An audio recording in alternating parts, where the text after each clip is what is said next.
Bismillahirrahmanirrahim. Alhamdulillahi Rabbil Alamin.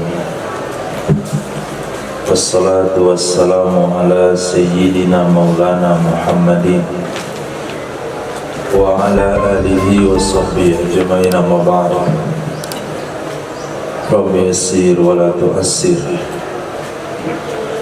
Rabbi tamim bil khair. Rabbana syrah lana sudurana wa yassir lana umurana umural muslimin wa hlul 'uqdatam min lisanina yafqahu qawlana. Qala al-mu'allif rahimahullahu ta'ala wa adama nafa'a bi ulumihi wa barakatihi wa nafahatihi madati wa karamati fid darin amin. Aqsamul hujjah wa hujjatun naqliyatun aqliyah. Aqsamu hadha khamsatu jaliyah. Hujjah naqliyah aqliyah, pembagian-pembagian ini ada 5 yang jelas: kitabah, syair, burhan, jadal. Yang kelima adalah safsatah, niltal amal, engkau telah mendapatkan yang diinginkan. Artinya sudah genap 5. Aku maksudkan, aku katakan al-muradu bil hujjati al-qiyasu. Yang dimaksudkan dengan hujjah adalah qiyas. Karena hujjah itu ada 3 yang bisa menghasilkan matlub tasdiki: istiqra', qiyas, tamthil. Ketiga-tiganya adalah hujjah. Tapi yang menghasilkan kesimpulan yang konkret adalah qiyas. Maka yang dimaksudkan dengan hujjah dalam bait ini adalah qiyas. Jadi pembagian hujjah artinya pembagian qiyas. Walamma kana al-wajibu 'ala al-mantiqi, tatkala adalah yang wajib terhadap pakar mantik atau pelajar mantik itu ayal zura, bahwa dia melihat, bahwa dia memperhatikan pada madah qiyas, materi qiyas, wasuratihi, dan bentuk qiyas.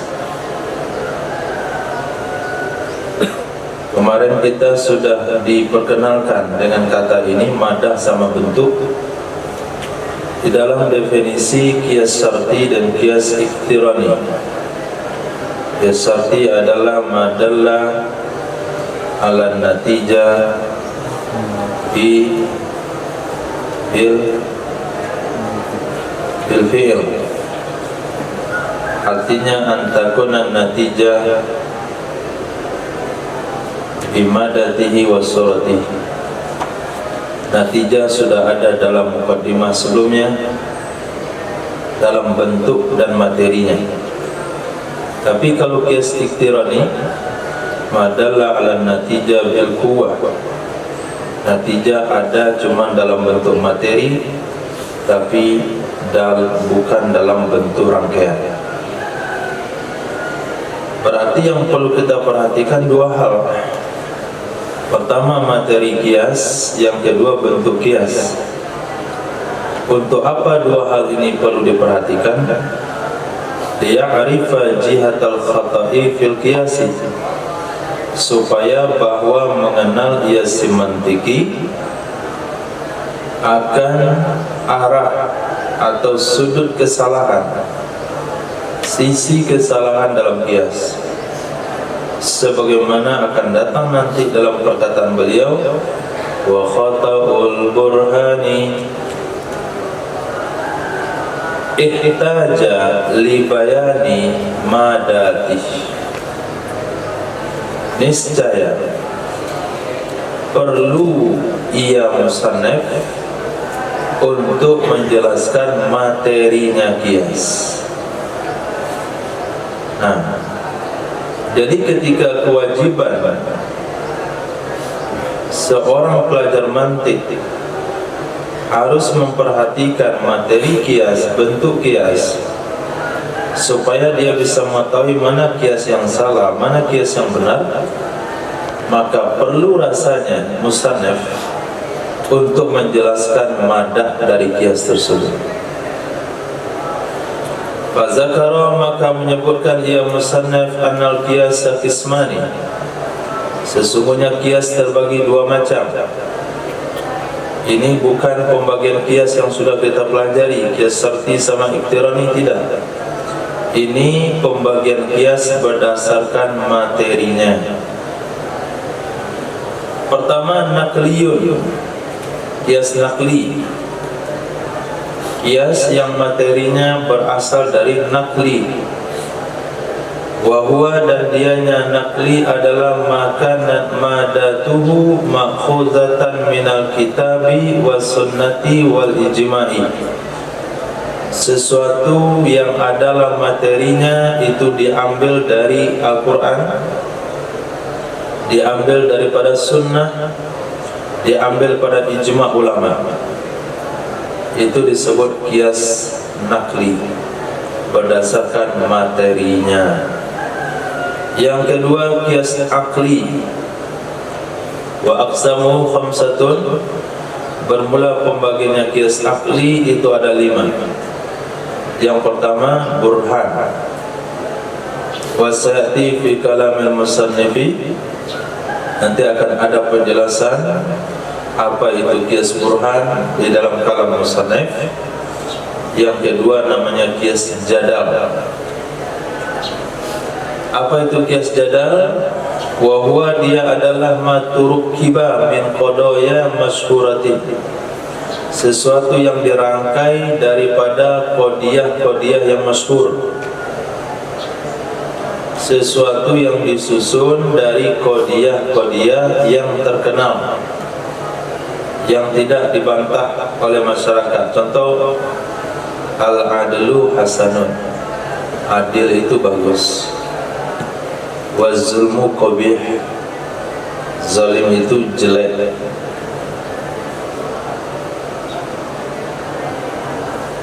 Aw muslimah bainal khasmaini, seorang muslimah itu antara dua orang yang bersengketa, sawa'un kanat shadiqah aw kadhibah, bersamaan ada ia itu benar, jujur atau bohong. Liyubnal kalamu fi daf'i kulli minal khasmaini sahibah, supaya bahwa didasari akan kalam dalam menolak setiap dari dua orang bersengketa akan kawannya. Nah, itu sepertinya qadiyah masyhur, tapi bagi kita enggak masyhur. Wal maqsudu minhu qahrul khasmi, yang dimaksudkan dari kalimat tadi muslimah baina khasbaini sawa'un kanat shadiqah aw kadhibah. Qahrul khasmi, memaksa lawan debat, memaksa lawan sengketa. Wa ikna man la qudrata lahu, dan ikna, merasa cukup oleh orang yang tidak ada kemampuan baginya atas memahami burhan. atas memahami keterangan.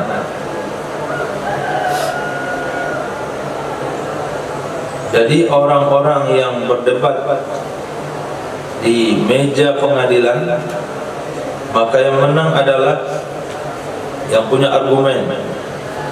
Orang yang tidak punya kemampuan memahami penyampaian, dia harus merasa cukup menerima apa adanya, karena dia tidak punya kemampuan memahami apa yang disampaikan dalam majelis pengadilan. Nah, itu disebut dengan jadal. Ya begitulah, adil itu bagus. Siapa yang bisa bantah? Apa bantahannya? Kamu tidak terima adil itu bagus, zalim itu jelek. Apa argumennya? Nah, kita akan diam. Jadi posisinya kita sama dengan orang yang kalah dalam pengadilan. Maka disebutlah argumen itu jadal. Dia punya kemampuan untuk mendebat daripada orang yang tidak terima dengan pernyataannya. Itu asal mula memberi nama dia jadal. Yang ketiga namanya qiyas khitabah. Qiyas khitabah dia adalah qiyas sesuatu yang disusun akan ia dari muqaddimah-muqaddimahnya yang makbulah, yang diterima, atau maznunah, atau yang dizon. Jadi tingkatan muqaddimah qiyasnya itu tidak sampai masyhur, tapi masih diterima pernyataan itu oleh orang, masih diterima oleh akal.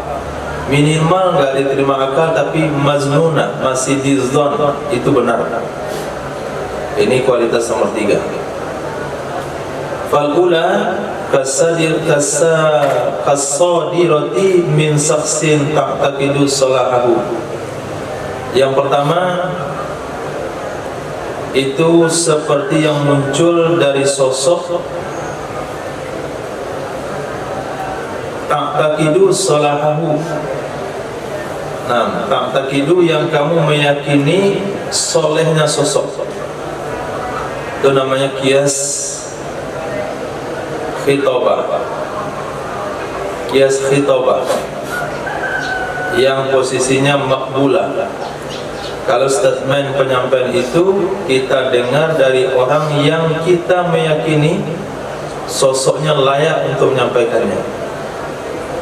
Jadi ada penyuluhan dari dokter mengatakan bahasanya seseorang tidak boleh minum teh setelah makan. Itu kebiasaan yang tidak baik. Kata dokter berbicara tentang ilmu kesehatan, lihat dokternya sholat, taat, soleh. Nah, lalu kita menerima statementnya itu disebut dengan muqaddimah makbulah. Tidak boleh minum teh setelah makan. Mungkin saya buat contohnya. Apabila muqaddimah dibuat daripada pernyataan seseorang yang kita yakini dia soleh atau layak dalam pernyataan tersebut, informasi lalu lintas dari polisi, informasi kesehatan dari dokter, informasi cuaca di BMKG itu nggak masuk, informasi agama daripada ahli agama, lalu kita buat daripada pernyataan beliau sebuah qiyas, maka masuklah qiyas itu kategori khitabah. Yang kedua, maznuna. Khitabah sebuah qiyas yang dibuat daripada muqaddimah maznuna. Apa itu maznuna? Allati yahkumu bihal aqlu biwasitatiz zanni. sesuatu yang menghakimi dengannya sesuatu oleh akal dengan perantara zon, ma'a tajwizin nakid, beserta ada kemungkinan terjadinya nakid, seperti hadza la yukhalitun nas, orang ini tidak bergaul dengan masyarakat. Orang ini tidak bergaul dengan masyarakat. Ketika pernyataan itu disampaikan, kita perhatikan dia 1 hari, 2 hari, 3 hari, cara bicara, di mana dia duduk, bagaimana dia berkomunikasi, bagaimana dia berinteraksi, kita muncul dalam benak, memang orang ini tidak bergaul dengan masyarakat. Nah, lalu kita jadikan mukadimah, hadza la yukhalitun nas, wa kullu la yukhalitun nas mutakabbir, fa hadza mutakabbir. Ini tidak bergaul dengan masyarakat. Setiap orang yang tidak mau bergaul dengan masyarakat berarti sombong. Ini adalah orang sombong. Kita ambil kesimpulan begitu. Nah, kesimpulan kita yang berasal daripada qiyas khitabah tadi, yang dasarnya adalah zon, penilaian akal, itu disebut dengan qiyas khitabah dari pembagian nomor 2. Nah, wal ghardu minal khitabah, maksud daripada khitabah itu adalah targhibus sami' fima yanfa'uhu, memberikan motivasi kepada pendengar pada sesuatu yang bermanfaat, ia sesuatu kepadanya pendengar, baik untuk kehidupan dunianya maupun kehidupan akhirat. Itu fungsi daripada qiyas khitabah. Khitabah itu sendiri maknanya adalah berdialog, berbicara, khitab. Nah, berarti standar qiyas dalam penyampaian motivasi itu adalah qiyas khitabah. Dia tidak bisa dijadikan sebagai keyakinan. Nah, fungsinya hanya sekedar motivasi saja. Seminar-seminar ini qiyas khitabah yang dipakai. Yang keempat namanya qiyas syair. Dia adalah qiyas, bermula dengan qiyas syair itu sesuatu tu'allifa atau ta'allafa, yang tersusun ia sesuatu dari kodiyah tambasitu minhan nafsu, yang tambasit artinya terhampar, yang terhampar darinya kodoya oleh nafsu, atau tangqabid, tergenggam, terhampar atau tergenggam. Itu kodoya yang dasarnya nafsu saja. Ketika nafsu kita senang, maka lahirlah statement-statement. Ketika nafsu kita sedih, sedang tidak nyaman, maka lahir lagi statement. Contohnya, al-khamru yaquta sayyala, khamar itu adalah permata yang mengalir. Nah, itu kodoya itu. Namanya kodoya syair, yang dasarnya nafsu. Al-asalu murratun muhawwi'ah, madu itu adalah pahit yang membuat muntah.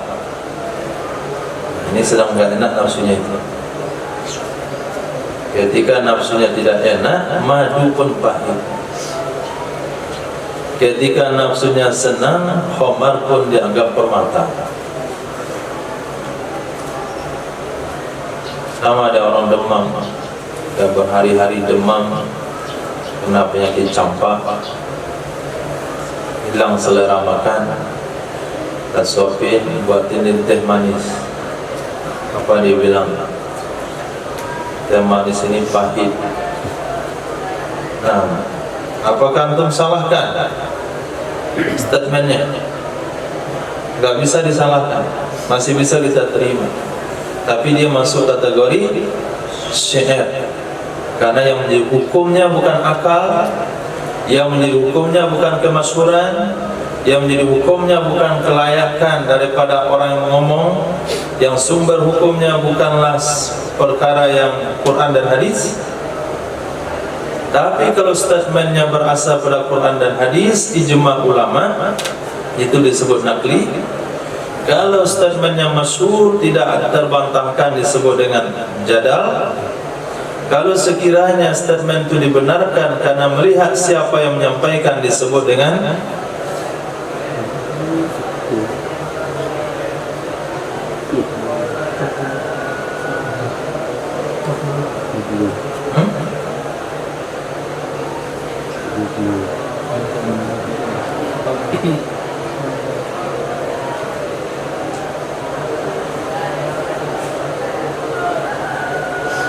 disebut dengan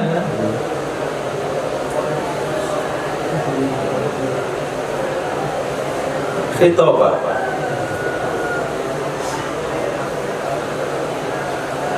Atau makbulah. Khitabah makbulah. Nah, kalau berdasarkan prasangka, khitabah maznunah. Kalau memang standarnya nafsu, nah, baik nafsu sakit mengatakan madu pahit, atau nafsu liar yang mengatakan khamar adalah permata mengalir, itu disebut syair, statement yang bunyinya seperti lagu. Wal ghardu minhu, maksud darinya adalah infi'alun nafsi, kebebasan nafsu, litarghibiha fi syai'in, karena senangnya nafsu terhadap sesuatu, atau tamfiriha, larinya nafsu anhu, darinya sesuatu. Jadi kebebasan penyampaian nafsu karena dia senang kepada sesuatu itu, atau karena dia tidak senang kepada sesuatu itu.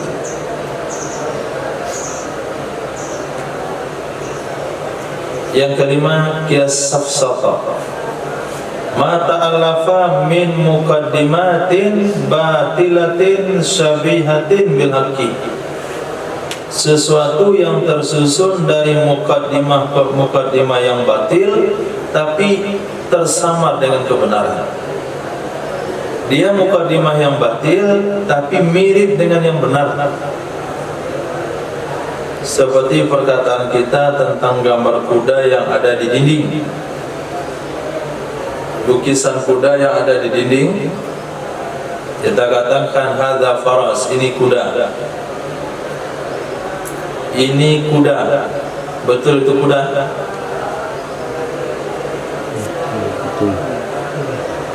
Bukan. Itu gambar kuda, bukan kuda. Salah. Tapi ketika kita katakan ini kuda, bisa kita salahkan dia? Tidak. Dia bilang ini kuda, ini ayam, ini kucing, kita nggak bisa salahkan dia. Itu disebut dengan batilah syabiha bil haqq. Wa kullu farasin sihal, setiap kuda bersuara, setiap kuda meringkik. Ini meringkik, akhirnya batil. Tunggu-tunggulah gambar kuda itu meringkik, dia meringkik-ringkik dia sampai dia nunggu rangkik-rangkik. Wal ghardu minha, tujuan darinya adalah iqaf fi syukuk, menjerumuskan seseorang dalam keraguan dan subhat yang bohong. Nah, kias ini yang dipergunakan oleh nabi palsu. Orang ngaku-ngaku wali, ngaku-ngaku berkaramah, mencari pengikut, atau kampanye-kampanyean. dia pakai kias safsatah. Nah, pernyataannya batil tapi mirip benar. Salah satunya adalah sawit itu pohon. Nah, dia juga punya daun. Itu termasuk kias safsatah. Mengerti kan? Nah, sawit adalah pohon, dia punya daun. Akhirnya digundulin lah hutan, ditanamin sawit semuanya, akhirnya banjir bandang. Nah, statement tadi, ya pohon, siapa bisa bantah itu pohon? Dia juga punya daun, tapi kemampuan dia menahan air tidak sama dengan hutan, pohon yang ada di hutan. Itu namanya kias safsatah. Harus dikuasai kalau mau berpolitik atau menjadi nabi palsu. Wa yuqalu laha mughalatah, dikatakan baginya mughalatah atau musyabalah, pemakaiannya haram dengan seluruh macam-macamnya kias safsatah.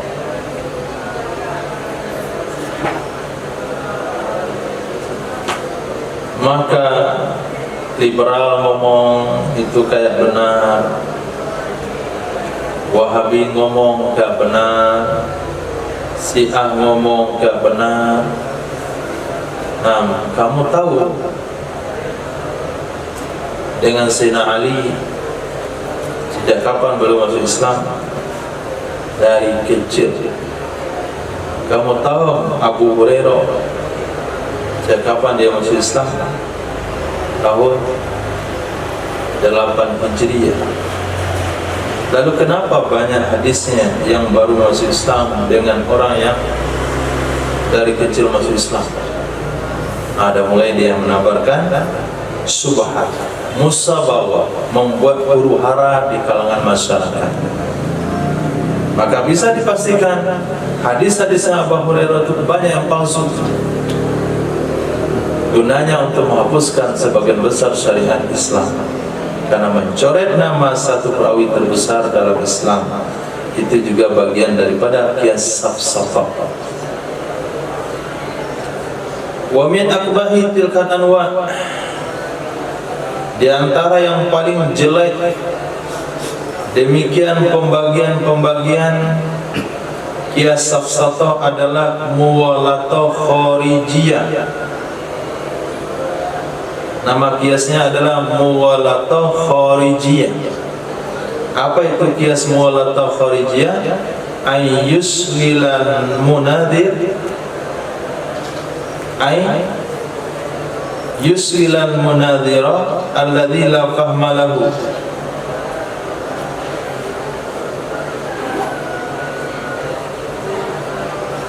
bahwa menyibukkan oleh orang berdebat akan sesuatu yang tidak ada pemahaman baginya, tidak ada ketundukan kepada kebenaran. Akan apa disebutkan? Akan pemahaman lawan debatnya. Dengan apa disebutkan? Bima yusawwisu alaih, dengan sesuatu yang mengganggu di atasnya lawan debat, seperti perkataan qabih, perkataan yang jelek. Liyuzhira linnasi annahu ghalabah, supaya bahwa menampakkan ia orang berdebat kepada manusia yang menyaksikan sesungguhnya dia telah mengalahkan akannya lawan debat. Wa yasturu bidzalika jahla, dan dia telah menutup dengan demikian tindakan akan kebodohannya. Nah, kalau antum tonton debat Salafi Wahabi dengan NU, dengan Ahli Sunnah wal Jamaah, itu nampak. Nah, dia menggunakan bahasa-bahasa yang dia sendiri tidak paham dan tidak tunduk dengan kebenaran. Dia berbicara sepertinya lantang, Nah, hanya sekedar menampakkan kepada orang dia yang menang, dia yang menguasai, bodoh-bodohi manusia saja.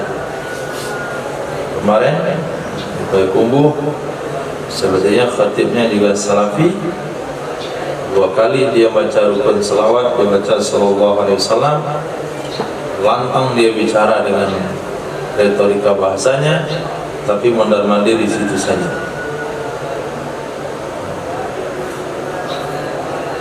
Dia gunakan bahasa yang lantang, digunakan yang bahasa istilah yang beda dengan orang yang dikik ke Arab-Araban, ya umat al-Islam.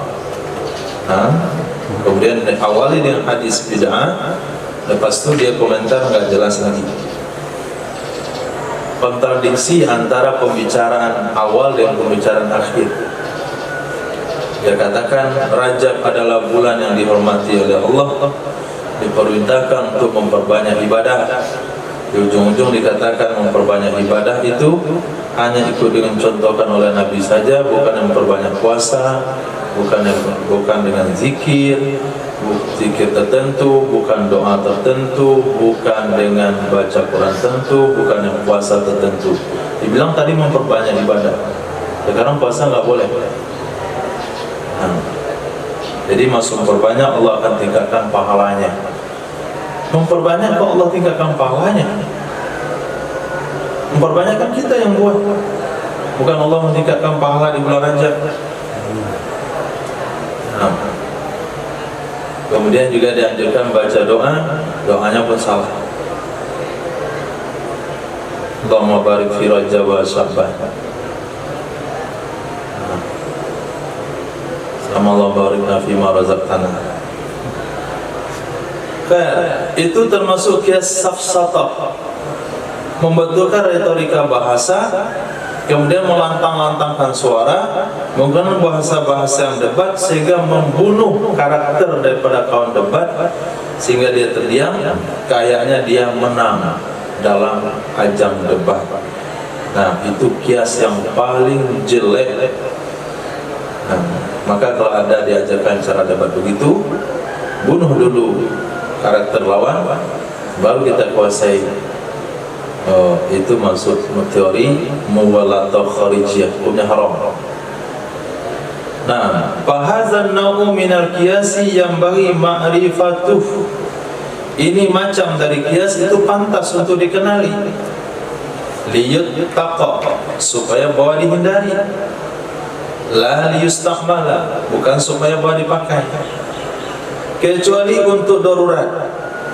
Nah, kecuali karena darurat baginya boleh. Contohnya mana? Daf'i kafirin mu'annid, menolak kafir yang keras kepala. Kita debat dengan orang kafir yang keras kepala.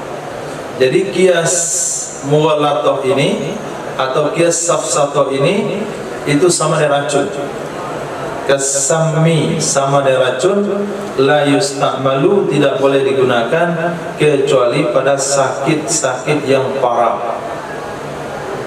Nah, narkoba itu racun, tapi ada izin penggunaan dari dokter kalau sakitnya ada parah. Nah, diantaranya penyakit yang nggak bisa tidur, itu diperbolehkan menggunakan narkoba. Jadi ada dokter, kalau nggak percaya antum beli aja ke apotek obat tidur, nggak akan pernah antum dapatkan. Pergi ke dokter minta resepnya baru dapat. Nah, karena penggunaannya ada izin. Kalau dibeli, dijual bebas begitu, jangan-jangan antum kasih ke kawan obat tidur. Saat tidur diambil semua kekayaannya buat kamu. Jadi kias safsatoh itu sama dengan racun. Nah, boleh digunakan di saat-saat tertentu. Bius, bukan racun. Nah, walam yurattibil musannifu baina aqsamil hujjah aqliyah, dan tidak menyusun, mengurutkan, merentetkan oleh musannif antara pembagian hujjah akliyah. Jadi musannaf tidak mengurutkan termasuk kepada qiyas hujjah aqliyah, akan tetapi beliau menyebutnya alama samaha bin nazmu, atas sesuatu yang toleransi atau menerima dengannya oleh nazam. Wa tartibuha alama zakartu, urutannya sesuai yang saya sebutkan tadi. Pertama qiyas burhan, yang kedua jadal, ketiga khitabah, keempat syair, kelima safsafah. Urutannya. Summa qala, kemudian berkata musannaf, ajaluhal burhanu, yang paling tinggi kualitasnya dari 5 qiyas aqliyah tadi adalah burhan. Ma ullifa min muqaddimat bil yakini taqtari, sesuatu yang disusun dari muqaddimah dengan yakin menyertai ia. Jadi muqaddimah yang disertai dengan yakin. Min awwaliyat, dari perkara-perkara awwaliyat, dan perkara musyahadat, dan perkara mujarrabat. Mujarrabat itu sesuatu yang sudah dibuktikan. Dan perkara mutawatirat, beritanya sudah tersebar luas. Dan perkara hadasiyat, dan perkara mahsusat. Fatilkan, bermula demikian itu jumlah yakiniyat, perkara-perkara yang yakin. Aku katakan, a'dhamu hadhil khamsa al-burhanu, yang paling tinggi kualitas ini 5 qiyas adalah qiyas burhan. Wa huwa, dan dianya qiyas burhan, ma ta'allafa min muqaddimatin yakiniyatin, sesuatu yang tersusun dari muqaddimah yang didasari dengan yakin, muqaddimah yang diyakini kebenarannya. Bi ayyakuna i'tiqaduha jaziman mutabiqan sabitan la yataghayyar, dengan bahwa adalah meyakininya qiyas, dengan bahwa adalah meyakininya muqaddimah itu jazim, tegas, mutabiqan, tepat, sesuai, sabitan, tetap, tidak berubah.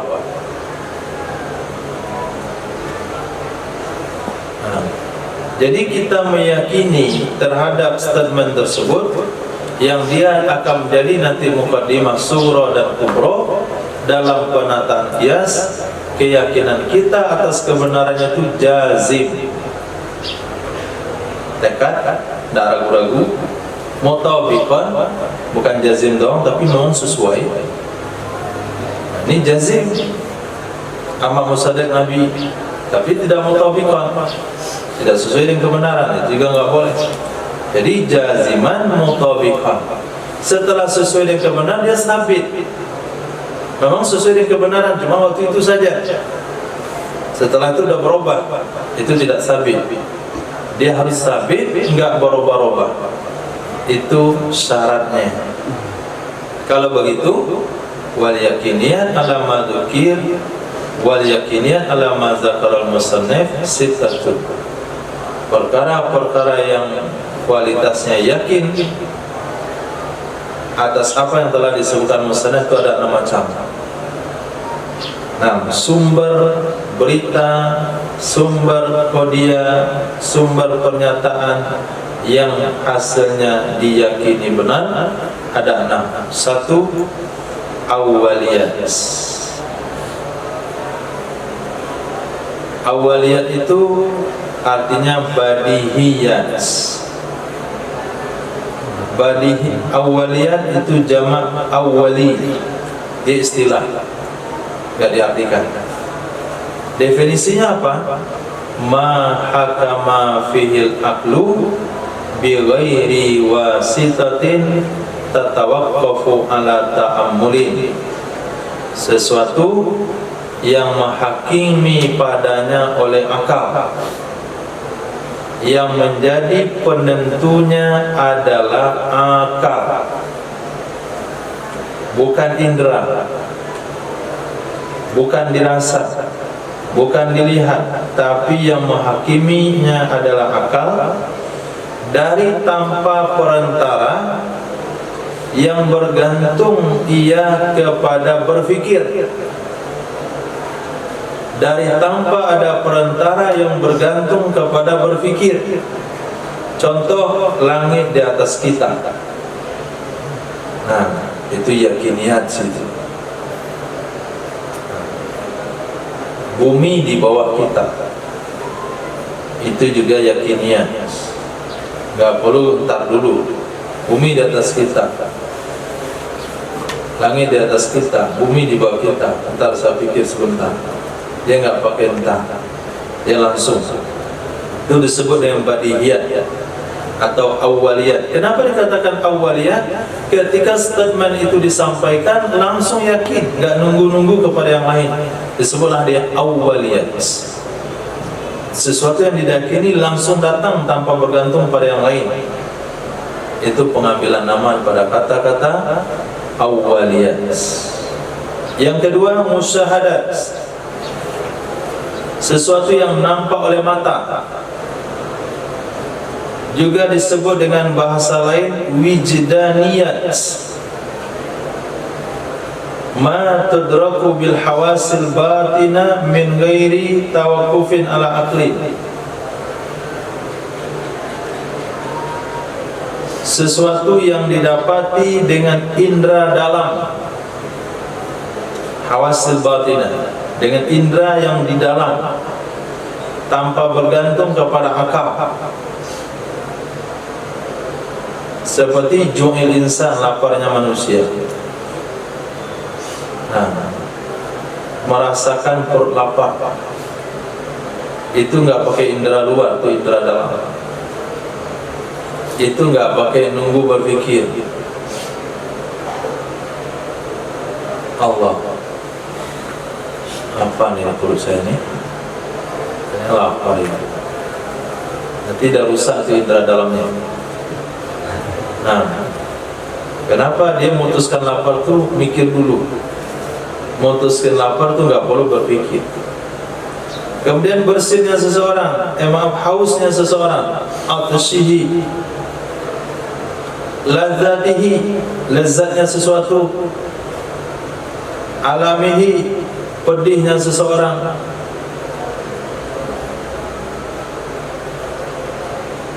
Keinjak duri, keinjak paku, masuk dalam daging, langsung indera dalam merasakan pedih.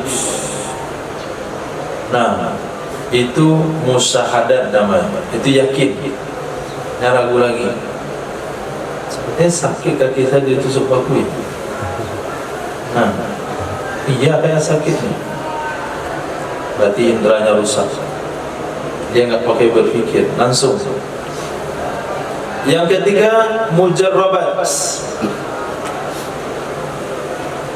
ma hakama bil aqlu wal hassu ma'at takarrur, sesuatu yang menjadi hakim dengannya oleh akal, oleh perasaan, serta berulang-ulang. Akal dan perasaan sekaligus, berserta berulang-ulang. Seperti perkataan kita, sikmunia mushilah. Nah, sikmunia itu nggak tahu artinya sejenis apa itu. Mungkin tanaman. Tanaman sikmunia itu membuat mencret. Khamar itu memabukkan. Ini dasar hukumnya adalah mujarrabah, telah berulang-ulang.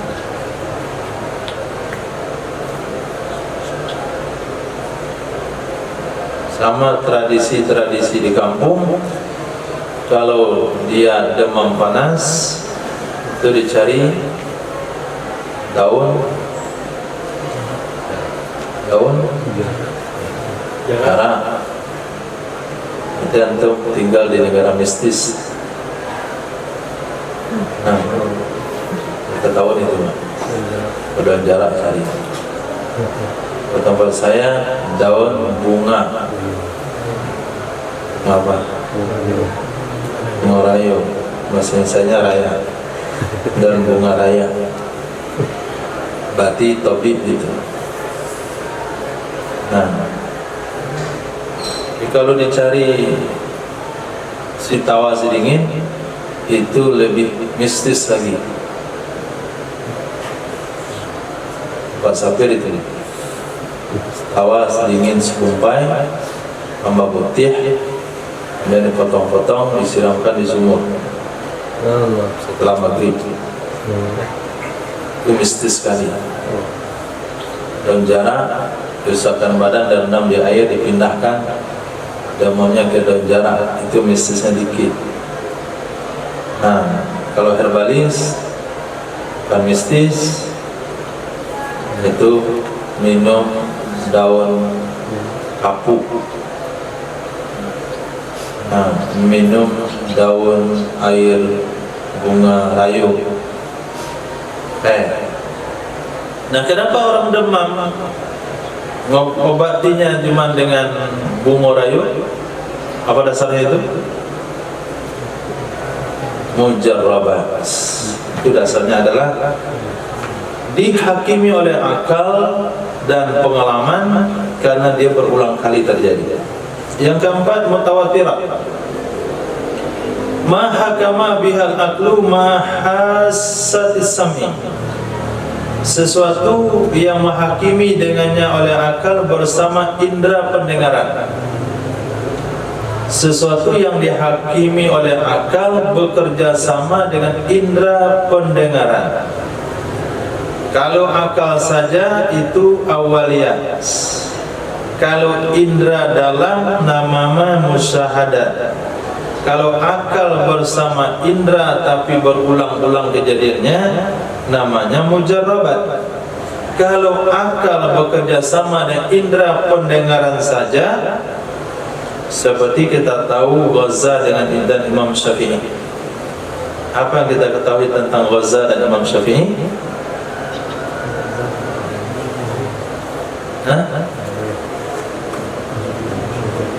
Imam Syafi'i lahir di Ghaza, bukan tinggal.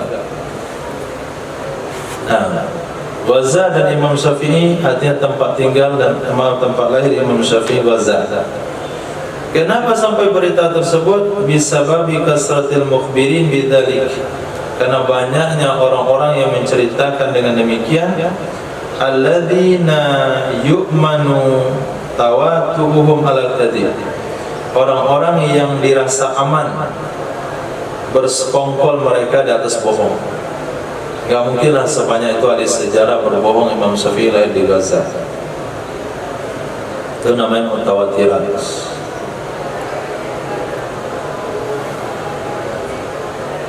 Al-Khamis hadasiyah. Ma hakama bihal aqlu wal hassu min ghairi tawqufin ala taqarrurin. Sesuatu yang menjadi hakim dengannya oleh akal dan has, perasaan, tanpa bergantung kepada berulang-ulang. Gak perlu dilihat, gak perlu dikaji berulang kali, gak perlu menunggu percobaan pertama kedua, langsung kombinasi akal dan perasaan. Seperti kita tahu an-nur al-qamar mustafad min nur syamsi. Cahaya bulan itu diambil dari cahaya matahari. Artinya zan bidzalika zanan qawiyan, prasangka dengan statement itu prasangka kuat. Yang keenam mahsusat.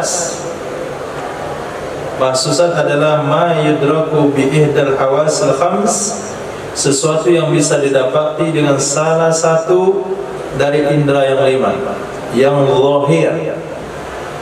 Berarti mumantil meyakini ada indera keenam. Indera lima yang zahir, ada indera batin. Itulah indera keenam. Hawasil khamsi adz-dzahira, indera yang lima, panca indera yang lima, panca indera yang lima. Ya panca indera saja, nggak perlu pakai yang 5. Panca indera yang zahir allati hiya as-sam'u wal basaru wasyammu wadzuku wal lamsu. Dia adalah mendengar, melihat, mencium, merasa, menyentuh. Wa kulluha fi ra's. Seluruhnya ada di kepala. Khassatan bihi. Khusus dengan kepala, kecuali menyentuh. Mendengar di kepala, melihat di kepala, mencium di kepala, merasa di kepala. Kecuali menyentuh, fa innahu yata'adda ila baqil badan. Menyentuh itu dia melewati ke sisa badan. Bisa pakai tangan, bisa pakai kaki, bisa pakai kulit. Wa ba'duhum adkhalal mahsusat fil musyahadat. Sebagai mereka memasukkan mahsusat ke dalam musyahadat, akhirnya jadi 5. Bijaliha syamilalaha, dengan menjadikannya musyahadat akan mencakup bagi sesuatu yang didapati dengan indera zahir. Nah, jadi musyahadat itu definisinya adalah ma tudriku bil hawasiz zahira wal batinah. Nah, begitu. Ma tudraku bil hawasil batinah wal zahira min ghairi tawquf al aqli. Jadi digabungkan. Akhirnya dia menghitung yakinnya itu cuma 5. Wa wajhu hasil yakinnya fi sittah. Cara merangkum atau mengumpulkan yakiniyat ke jumlah 6. Anna makna, sesungguhnya maksud, imma ayastakilal aqlu bihi, ada kala bahwa berdiri sendiri oleh akal dengannya. Yang menjadi hakim itu hanya akal saja, maka dia namanya awaliyat. Atau la yahtaju ilaihi, sesuatu yang tidak perlu diputuskan kepada akal. Memutuskannya itu nggak perlu kepada akal, namanya wijdaniyah dan mahsusat. Atau diperlukan kepada akal tambah yang lain, bukan akal saja tapi tambah faktor lain, namanya tajribah mutawatirat hadasiyah. Wal ilmul hasilu minas salasa mutaakhirah la yakumu hujjatan al ghair. Ilmu yang hasil dari 3 yang akhir, mana dia? Keyakinan, kepastian yang hasil dari 3 yang akhir, mana yang 3? Tajribah mutawatirah hadasiyah, itu tidak bisa menempati hujjah, tidak bisa berdiri sebagai hujjah terhadap yang lain. Kenapa? Bisababi annahu qad la yakunu lahu tajribah. Dengan sebab sesungguhnya kadang-kadang tidak ada baginya seorang itu tajribah. Dia tidak bisa menghakimi orang lain. Nah, sudah kamu demam, minum saja air perasan bunga ini. Mana pula obat bunga ini? Nanti sama malah mencret. Jadi dia nggak mau minumnya. Itu antum nggak bisa menghakimi dia. Saya dah coba, setiap kami demam di kampung pasti nyobatnya, asal nggak pernah dengar itu obat. Nah, jadi nggak bisa tajribat menjadi hukum kepada orang lain, karena bisa saja dia belum pernah mengalaminya. Tiga tahun, oh seluruh orang ngomong begitu. Ya, saya nggak pernah dengar. Kamu yang bilang seluruh orang ngomong begitu, saya nggak pernah dengar. Yang saya dengar itu Imam Syafi'i tinggal di Makkah, lahir di Gaza, sangat tahu. Nah, jadi nggak bisa kita hakimi orang, karena mungkin dia tidak tawatur. Begitu dia hadas. Hadas itu sesuatu yang didapati dengan hadasiyah, sesuatu yang dihakimi oleh akal, tidak bergantung kepada takarrur. Itu juga tidak bisa menghakimi orang lain. Dunia ini bulat. Enggak, menurut saya dia datar. Nah, kebetulan kita jatuh dari kemarin. Nah, cahaya matahari, cahaya bulan itu bersumber dari cahaya matahari. Menurut saya tidak, itu dari Allah Subhanahu wa Ta'ala, bukan dari cahaya matahari. Air hujan adalah air laut yang meluap ke atas. Kalau saya nggak yakin ini, itu biarkan saja dia tidak yakin. Apa yang kita dapat berdasarkan hadasiat tidak boleh menjadi argumen terhadap orang lain. Jadi ada 3 perkara yakin yang tidak bisa dipaksakan, ada 3 perkara yakin yang bisa dipaksakan.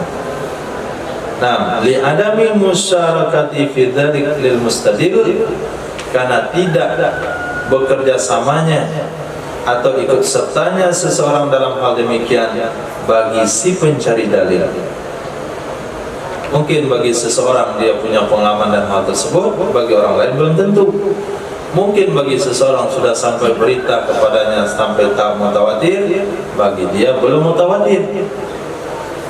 Qala ba'duhum, mengatakan akannya oleh sebagian mereka, sumaqaw wa fi dilalatil muqaddimati 'alan natijati khilafun ati aqliyun aw adiyun aw tawalludu aw wajibun wal awwalu muayyadu. Pada dilalah muqaddimah kepada natijah, dalam masalah dilalah muqaddimah menunjukkannya muqaddimah kepada hasil natijah itu khilaf yang akan datang. Akli atau adi, dia ditunjukkan dengan dasar akli atau dasarnya adi atau dasarnya tawallud lahir atau dasarnya wajib lazim. Yang pertama kuat akli. Nah, jadi dilalah muqaddimah menghasilkan natijah itu prosesnya apa? Muqaddimah surah ditambah muqaddimah kubra lalu menghasilkan natijah, itu hasilnya itu sistemnya apa? Ada yang bilang sistem akal, menurut akal memang begitu.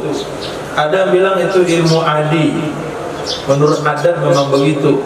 Ada yang mengatakan tawallud lahir, jadi kawin muqaddimah surah dan muqaddimah kubra lahir natijah. Ada yang mengatakan mesti wajib. Ada 4 pendapat ulama. Yang pertama pendapat yang kuat, lahirnya natijah dari muqaddimah itu karena dasar akal. Pertama, anna natijah, aku katakan fi ifadatin nazris sahih lin natijah arba'atu mazahib, di dalam memberi faedah nazar yang benar bagi natijah itu 4 mazhab. Pertama, sesungguhnya natijah itu lazim. Sesungguhnya natijah itu lazim bagi nazar. Nah, nazar di sini maknanya muqaddimah surah dan kubra. Sesungguhnya natijah itu lazim bagi nazar. Berarti nazar itu adalah malzum, yang dilazimi, sama es dengan dingin. Nah, dingin adalah lazim, es malzum. Jadi dingin yang ada pada es itu namanya lazim. Natijah yang melahirkan, natijah yang lahir dengan nazar itu juga lazim. Lazimnya lazim apa? Luzuman akliyan la tanfaku anhu, lazim akli yang tidak pernah lepas ia natijah darinya, yang tidak akan lepas ia natijah darinya nazar. Nah, dengan makna anna min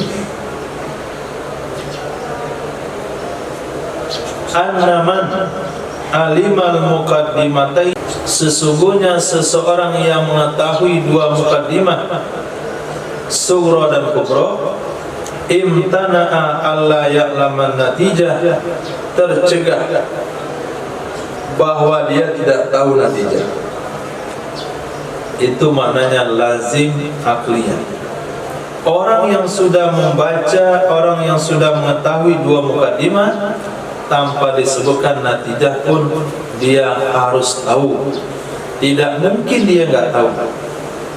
Fal ilmu bin natijah lazimun lil muqaddimatain. Maka tahu dengan natijah itu lazim bagi dua mukaddimah, sama dengan lazimnya melihat bagi yang dilihat. Dia adalah mazhab Imam Haramain. Yang kedua, mazhab yang kedua, sesungguhnya ilmu dengan natijah itu adi. Itu adat, kebiasaan. Biasanya memang orang yang tahu mukaddimah tahu natijah, itu biasa. Kebiasaannya begitu. Yumkinu takhallufuhu anin nadar, yang ada kemungkinan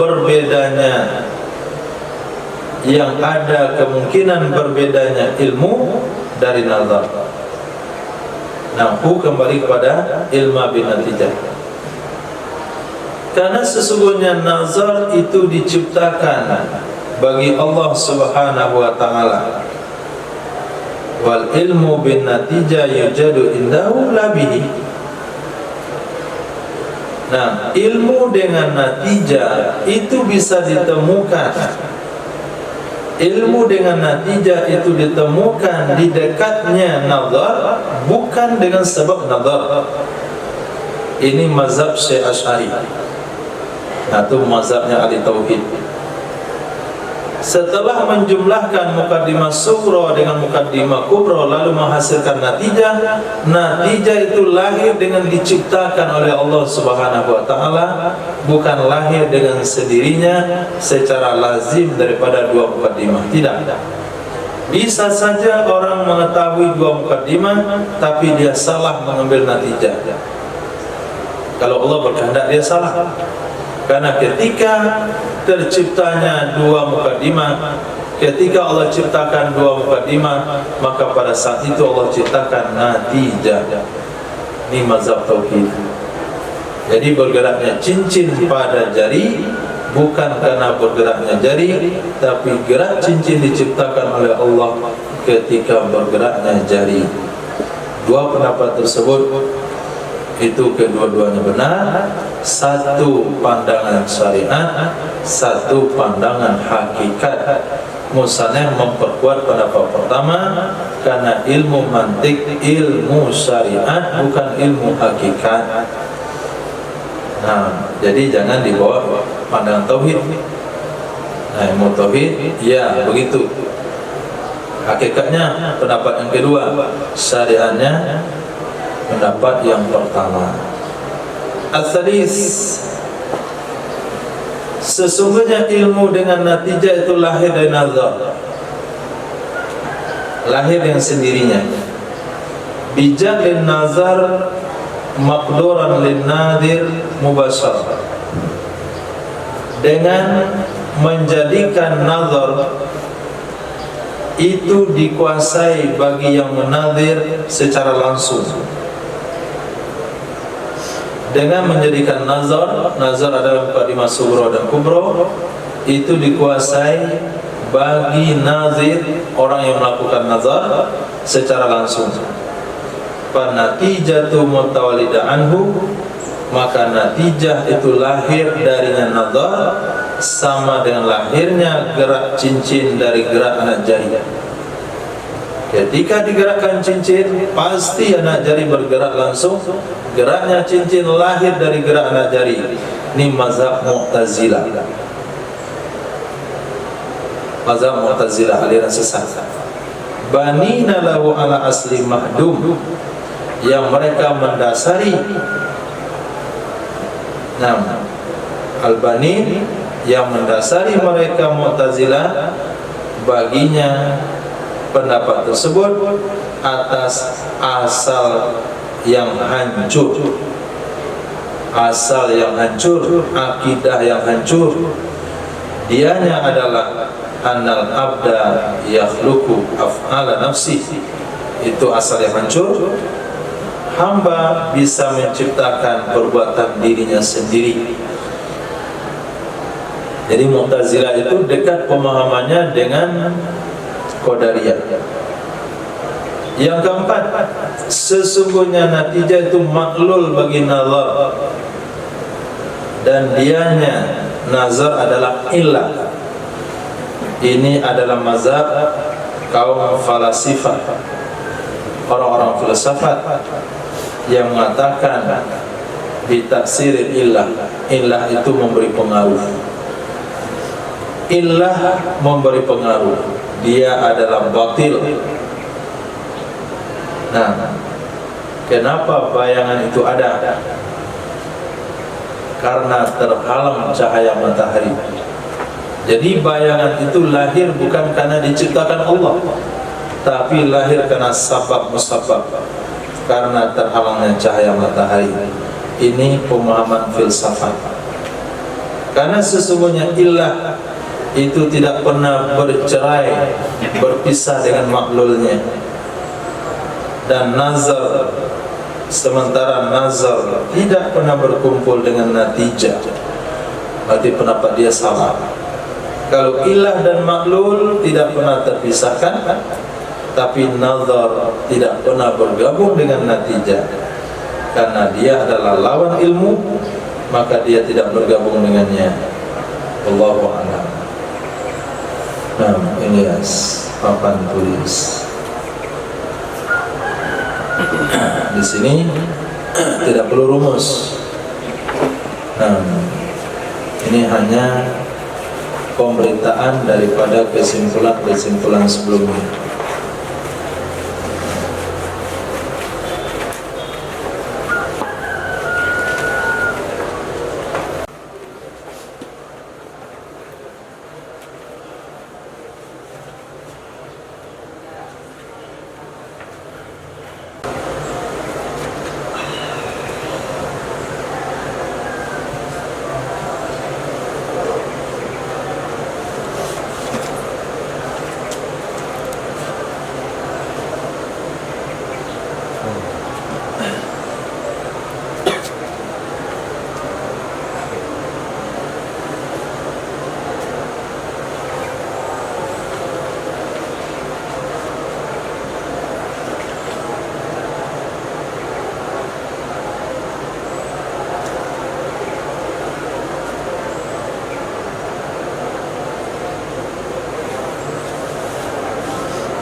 Pembahasan kita untuk mendapatkan natijah yang benar, seorang pakar mantik, pelajar mantik itu harus melihat daripada madah kias. Madah kias materi ini. Ini materinya apa? Ini materinya apa? Kalau benar materi ini, baru lahir natijah. Nah, sekarang materi daripada kias itu terbagi dua.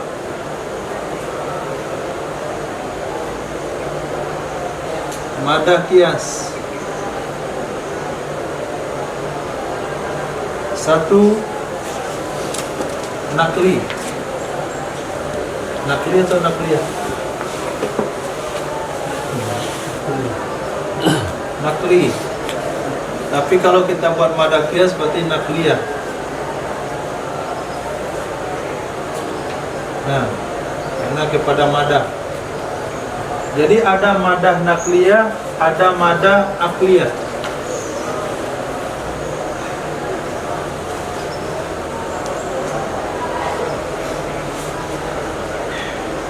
Nah, madah nakli itu ada tiga. Satu, kitab Al-Quran. Dua, As-Sunnah. Tiga, Al-Ijma'.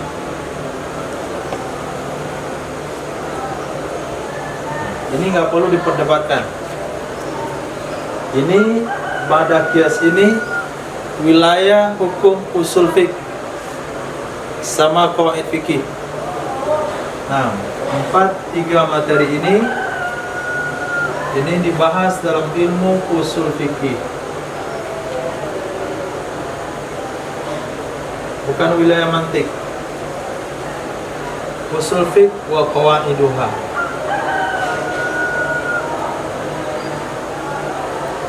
Antum nanti merasa ditinggalkan pembahasannya karena bukan memang wilayahnya mantik.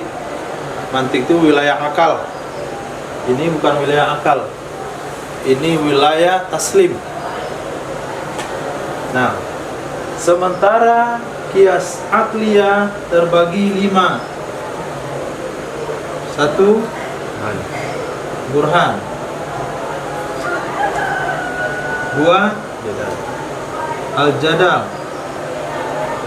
3 al-khitabiyah,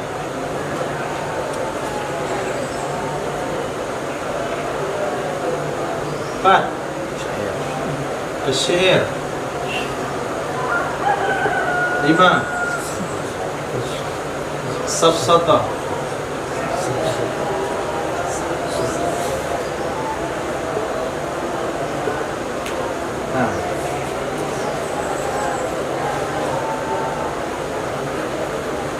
safsatah hukumnya haram.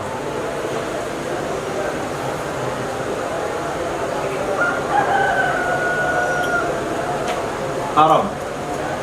Syair tergantung. Nah, syair tergantung. Karena dia adalah luahan perasaan yang bergantung kepada keadaan nafsunya, sedang demam atau sehat. Khitabiyah ini kias untuk motivasi. Jadal sama burhan ini kias yang bisa digunakan. Nah, untuk kias burhan dia memiliki bersumber daripada 5, 6. 1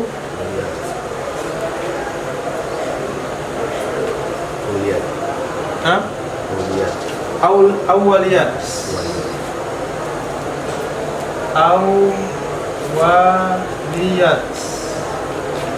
atau badihat.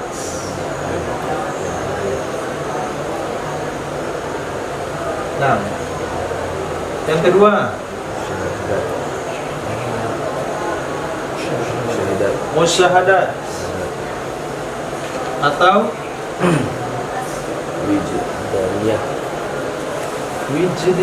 wijdaniyat. Apa? Wijdaniyat.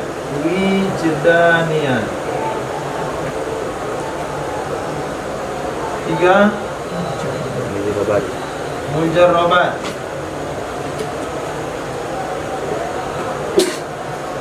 Nah,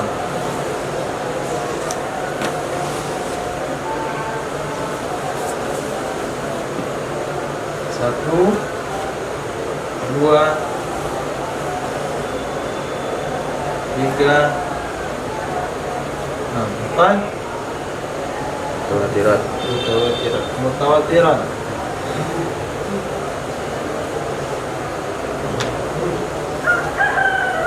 5 hak.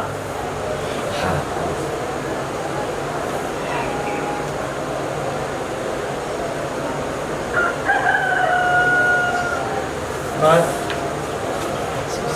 5, 6 mak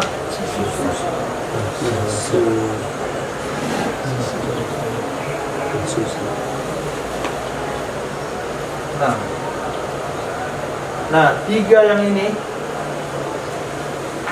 1, 2, 3 ini bahasanya la yatahju, la yakumu hujjatan alal ghaib.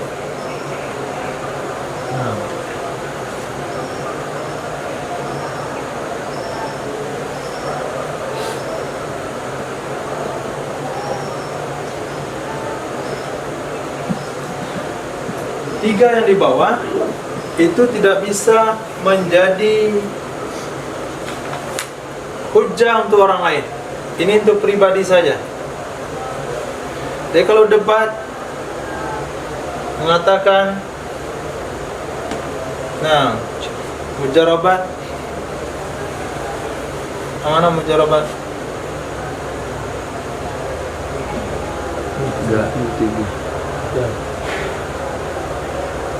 Nomor 3. 3 yang akhir yang mana? Mutawatirat. Hah? Mutawatirat. Mutawatirat? Dasyat? Jilidiyat, mutawatirat, sulisiyat. Mana kalimat tadi?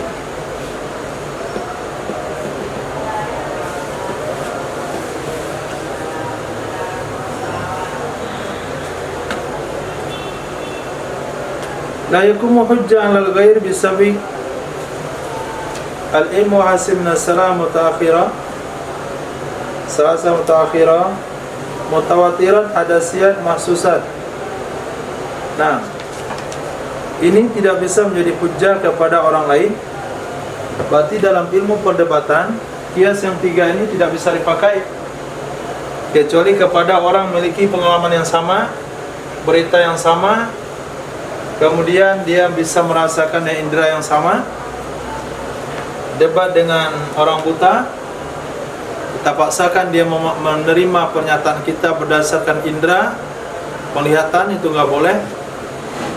Ketiga, perkara hadasiyat dan mutawatirat, mungkin berita sampai ke kita, sama orang tidak.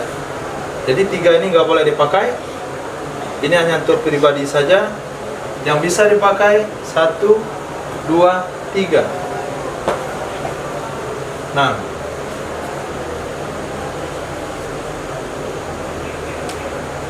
Nah, dari penyusunan madah yang benar, dari penyusunan madah kias yang benar, mukaddimahnya itu berdasarkan Quran dan hadis, mukaddimah sugro dan kubronya berdasarkan akliyah, tapi bukan yang safsata, bukan yang syar, tapi burhan sama jadal. 2 hal ini yang boleh dipakai. Nah, burhan, apa beda burhan sama jadal? Kalau jadal itu perkara yang sudah masyhur, sementara burhan dia dasarnya ada 6. Dari 6 dasar tersebut, 3 hanya untuk keyakinan pribadi, karena mungkin orang lain tidak merasakan. 3 pertama baru bisa untuk hujjah kepada orang lain. Nah, lahirlah natijah dari perkawinan muqaddimah sughra dan kubra, lahir natijah. Lahirnya itu secara apa? Terjadi 4 mazhab. Mazhab Imam Haramain mengatakan lahir lazim mauzum.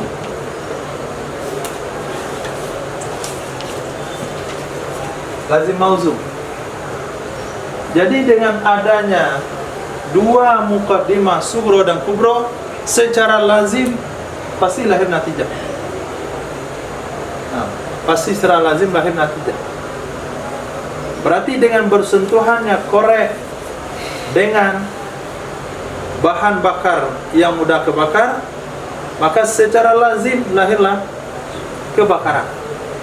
Itu pandangan syariat. Ini masih akidah Ahlussunnah wal Jamaah, Imam Haramain.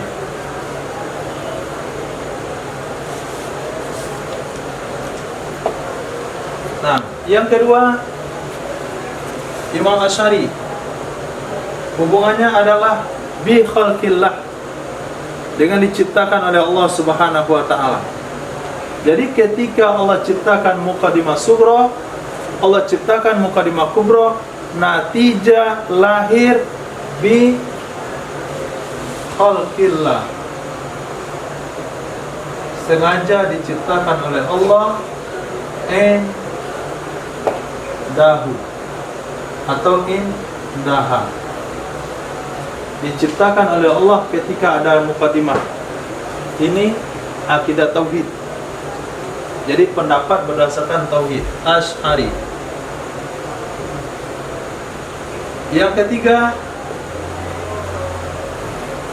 lahirnya mukaddimah dengan tawallud.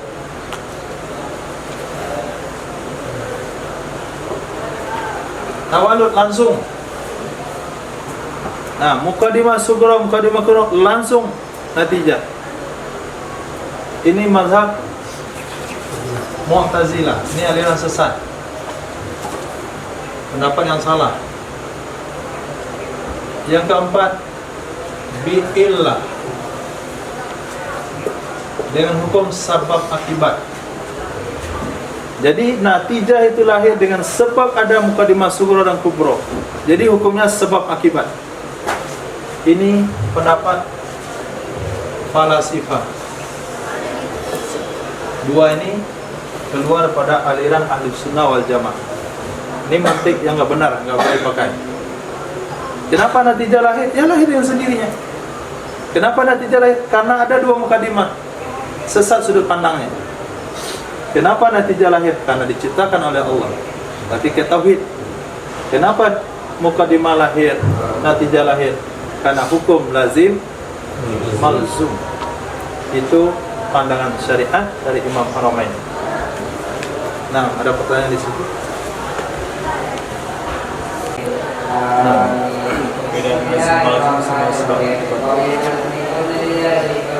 kalau lazim malzum itu lahirnya langsung, nggak ada istilah enggak.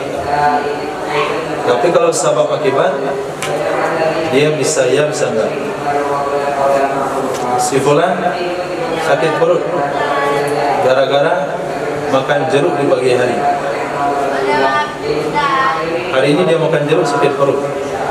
Apakah besok dia makan jeruk habis sakit perut? Si fulan terkilir gara-gara main bola. Itu sebab akibat. Sebab terkilirnya main bola. Apakah setiap main bola harus terkilir? Tapi kalau lazim malzum ya. Setiap ada malzum pasti lazim. Apakah setiap es dingin? Ya, setiap es dingin. Nggak ada bahasa kadang-kadang dingin, kadang-kadang panas. Jadi itu beda antara sabab, akibat, illah, maklul dengan lazim malzum. Lazim malzum itu harus, nggak ada bahasa enggak. Kalau illah itu bisa ya, bisa enggak.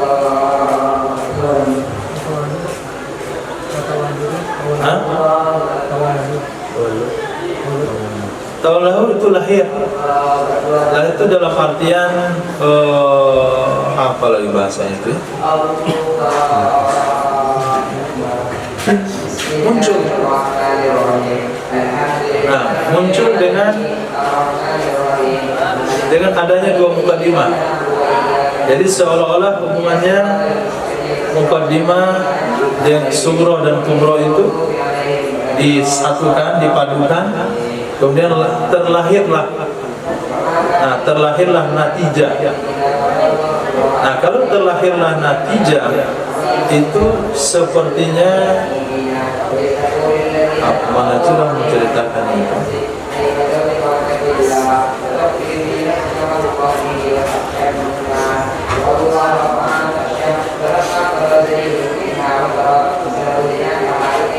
Nah, itu bahasa perbandingan dulu. Hewan jantan kawin dengan hewan betina, kemudian lahir anak. Itu bahasa tawallud. Kemudian es itu lazim dingin. Setiap es pasti dingin. Nah, apa beda lazim sama tawallud? Nah, kalau tawallud berarti seolah-olah mukaddimah sughra dan mukaddimah kubra memberikan kontribusi, lalu hasil kontribusinya lah yang menghasilkan natijah. Itu bahasa tawallud. Tapi kalau bahasa lazim malzum, mukaddimah sughra dan kubra itu satu kesatuan yang nggak bisa dipisahkan.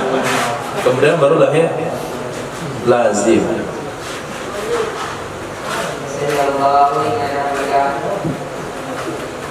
Wallahu a'lam. Besok khatimah habis mantiknya. Nah, seperti yang saya katakan, mantik bukanlah ilmu yang panjang lebar, yang walaupun dibaca kitab panjang, kitab syarah, disarah dan sarah lagi, pasti objek pembahasannya 4. Ya, 4 kan? Kuliah, Al-Usari, Kodoya, Kias. 4 itu saja. Kalian dibahas nanti satu pembagiannya berapa. Di sini disebutkan satu ada yang paling haram, yang paling parah, ada yang haram-haramnya dikit, ada yang paling keji haramnya. Wallahu a'lam. Subhanallah wa bihi, subhanaka wa bihamdika, asyhadu an la ilaha illa anta, astaghfiruka wa atubu ilaik. Subhanaka rabbil izzati amma yasifun, wassalamu ala mursalin, alhamdulillahi rabbil alamin.